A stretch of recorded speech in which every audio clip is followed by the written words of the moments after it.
Welcome to Lakshmi's ఇంటి వంటలు. మీకు మా వీడియోలు నచ్చినట్లయితే please do subscribe to my channel. తోటకూర పప్పు ఎలా తయారు చేయాలో నేర్చుకుందాం. తోటకూర పప్పుకి కావాల్సినవి: తోటకూర ఒక పెద్ద కప్పు, కందిపప్పు ఒక చిన్న కప్పు, టమాటా ఒకటి, ఉల్లిపాయ ఒకటి, పసుపు పావు టేబుల్ స్పూను, ఉప్పు హాఫ్ టేబుల్ స్పూను, కారం 1.5 టేబుల్ స్పూను, చింతపండు కొద్దిగా, కరివేపాకు రెమ్మ ఒకటి, వెల్లుల్లిపాయ ముక్కలు 1 స్పూను, తాలింపుకి నూనె 2 టేబుల్ స్పూన్లు, తాలింపు దినుసులు 1 స్పూను, ఎండుమిరపకాయలు 2. తోటకూర పప్పు తయారు చేసుకోవడానికి ముందుగా కందిపప్పును శుభ్రంగా కడిగి 1 గంట ముందు ఇలా నానబెట్టుకోవాలి. 1 కప్పు కందిపప్పుకి 3 కప్పుల నీళ్ళు పోసుకోవాలి. తరువాత శుభ్రంగా కడిగి ఉంచుకున్న తోటకూరను వేసుకోవాలి. తరువాత చిన్నగా తరుక్కున్న టమాటా ముక్కలు, ఉల్లిపాయ ముక్కలు వేసుకోవాలి.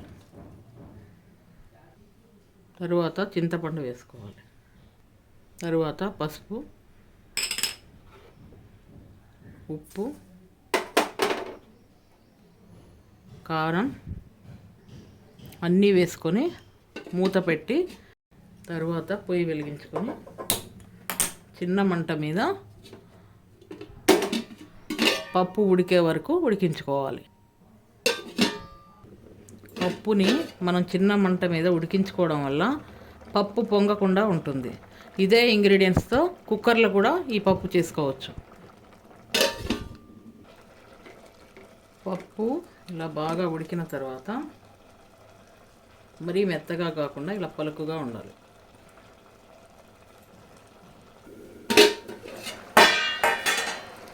ఇలా ఒక పప్పు గుత్తిని తీసుకొని పప్పు వెనుక్కోవాలి. తర్వాత స్టవ్ ఆపేసుకోవాలి.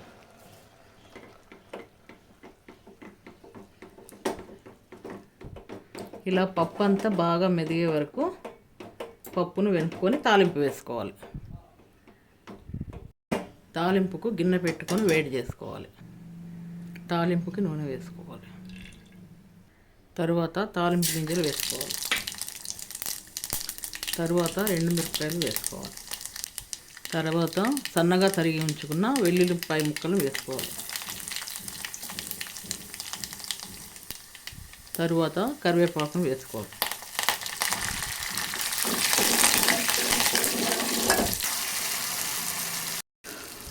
తర్వాత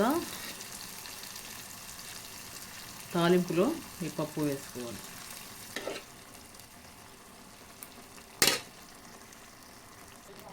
తర్వాత మూత పెట్టుకొని స్టవ్ ఆఫ్ చేసుకోవాలి.